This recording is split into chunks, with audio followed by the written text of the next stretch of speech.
Don't just live for tomorrow, or just live in yesterday. Just be glad for all you have that's in today.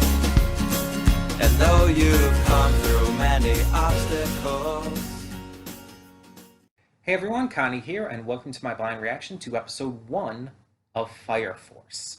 This is a donation reward taking over the spot of Doom Patrol Season 1, and this is a reward for Matthew Vasquez. So, Fire Force. I don't know a lot about this. In fact, I know almost nothing. I know that it has obviously something to do with fire.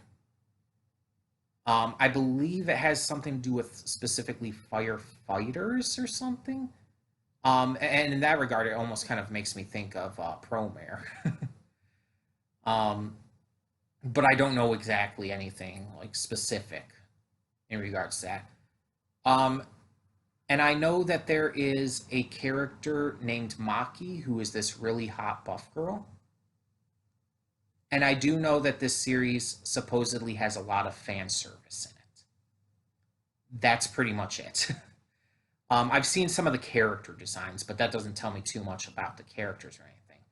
So I'm vaguely interested to see what this has in store for us.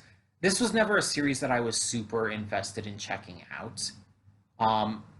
It was just not something that was ever on my radar. So I don't really have any vested interest in it or anything, so we'll just have to kind of see how it goes.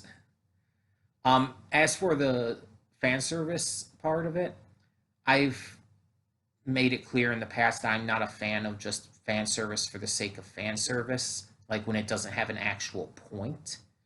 For example, of a series that has good fan service that actually serves a point and actually works for the series. A good example of that would be Miss Kobayashi's Dragon Maid, which is a parody series and makes fun of all these different kind of tropes that a lot of these other shows do. And you could kind of say there's plenty of other like harem anime and stuff out there that do similar things, like Rosario Vampire kind of makes fun of those tropes as well. So it's just going to depend on how it's handled here. Because fan service alone isn't the issue, it's just about how it's handled. We'll see. We'll see what happens. But yeah, I don't know much of anything else in regards to it. So going into this pretty damn blind, but I'm at least somewhat interested to see what we got in store. And hopefully it ends up impressing me, because there's been plenty of shows that have done that where I didn't really have it on my radar and it ended up impressing me. Dragon Maid is one of them. So we'll see how this goes. But yeah, let's just get this going and hope for the best. So when the screen fades to black, pause this redirect and go to the description below. Follow the link to the reaction, and after you watch it, come back here to the redirect and resume play. Because after it fades to black, then fades back in, everything from that point forward will be my afterthoughts and will contain spoilers to the episode. So, that being said, thank you so much for tuning in, and I will see you at the reaction. And we are back, and we'll begin with spoilers in 3, 2, 1, now. So, as I mentioned in the pre-thoughts, going into this, I didn't really know much of anything about this series. I didn't have any real expectations. But it was never on my radar. It was never on my radar, never like really crossed my mind to check it out, because honestly, I was worried it was going to be another just very generic anime. There are so many of these out there that are just super generic and just not that fun and interesting to watch. A great example of that for me would be Demon Slayer. And I know that's a very unpopular opinion because of how popular and huge of a series that is, but I tried watching it, I couldn't get into it. I just found it too generic and bland and uninteresting.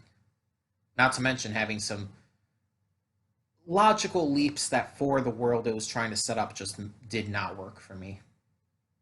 Um, so going into this knowing almost nothing about it, other than, like it having fan service, knowing about Maki very vaguely, just knowing that she existed and having seen art and stuff of her, and various other characters randomly about. Stuff like that, and knowing that it had kind of a firefighter gist and everything, knowing that little about it, I had really no room for a lot of preconceived notions. And I think that helped in a way, because if I'm being all honest here, this first episode impressed me. Like, it's not just that I liked it, but I did like it, but it actually outright impressed me. And that's honestly really big praise, because it not only went against what I thought it was going to be. I thought it was going to be very generic, very basic, your typical action shown in anime. And the fact that it impressed me, the fact that it surprised me to that degree, it says a lot about it. It did more than I expected it to, and gave us likable characters, an interesting scenario, and a story I can honestly get behind. So, this is a world, it seems very much like Promare, where there's just random spontaneous combustion. No one knows how or why it started, but there's now a special fire force dedicated to putting a stop to it. Not only through putting a stop to the specific cases, but trying to find out why it's happening and stopping it at its source. And there's also what is referred to as third generations, who also, like in Promare, are those who can use the fire powers at will, sort of like how Leo and them could in Promare. And it's very comparable. Like, seriously, it is very comparable, and I'm wondering if anybody else has really noticed that, because that's really interesting to me that these two properties, one a movie and one a series, both pretty popular, have a very similar premise. But through this, we meet one of these third generations, Shinra. Shinra, as a child, had to watch his mother and younger brother die in a fire that he eventually ended up being blamed for due to his powers, and the fact that he smiles when he's nervous, causing people to kind of blame him because of that, because of his creepy smile. He made two promises when he was a kid to his mother prior to her death and everything. One, that he would become a hero, and two, that he would protect his family. He failed at the second one, so he is going very hard in making sure the first promise comes true. And this as a backstory, this as a motivation for our main character, is really strong, because you instantly connect with him, you instantly understand him, and genuinely empathize with him. You feel really sad about what he's gone through, the discrimination he's gone through based on his smile, based on his powers, but also just the horrible circumstances and situations that brought him to this point. You do genuinely start to care for this character really quickly. And not a lot of shows do that, especially shonen anime. A lot of them take a little bit to get you really invested in the main character. It might take a couple episodes or so before you really start to like them. Um, but this one, it gets that out of the way right away, and I appreciate that. We also get to meet the other members of this Station 8 or whatever it's called.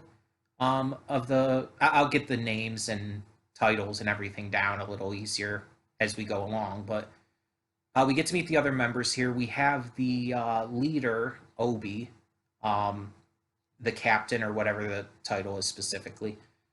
He seems very fun and very friendly.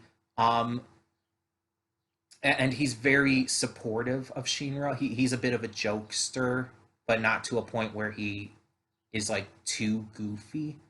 Like he seems like a semi-serious character, but he has a little goofy side to him. Then we have Hamiya or something like that. I can't remember exactly. Again, I'll get the names down eventually, but he's more of the no nonsense guy. He's the lieutenant. He's very much no nonsense. He's very strict, very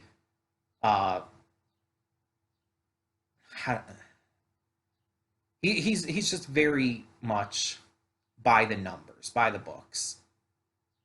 And he's not as into the goofing around aspect of things. We have Sister Iris, who is a nun member of the team. Apparently, this is a part of how the Fire Force works, where when they are taking out these infernals, they, one, do so quickly to avoid any extra suffering, but also they bring in these nuns in order to send their souls off respectfully, which is a really interesting and really nice idea. Just a really genuinely nice concept to bring into this. And Sister Iris seems pretty fun as well. Like her little messing around with Maki was cute. And she seems like a really nice, very soft spoken and gentle character, which makes sense. I definitely feel it fits with what we have been shown with her being the sister and everything. And speaking of Maki, so Maki is the one character I like knew about beforehand, and mostly through art and posts on social media and stuff. And most of the time, the posts are centering around her physique because she is muscular. And there's a lot of people online who like muscular women, especially in animation, myself included. One of the reasons why I'm a fan of Korra as much as I am, but only one of the reasons. So we get to meet Maki here, and yeah, she's very attractive. She's very buff, but she also has an interesting personality. So she's very tough and no nonsense in the field, but whenever she's not on the job, apparently she's very silly, very nice, and kind of lovey-dovey and everything. Like Iris puts it that her head is like full of flowers or whatnot, and we see that she's like wondering if Shinra could be the one, and it's like she's just really cute. She's just really cutesy.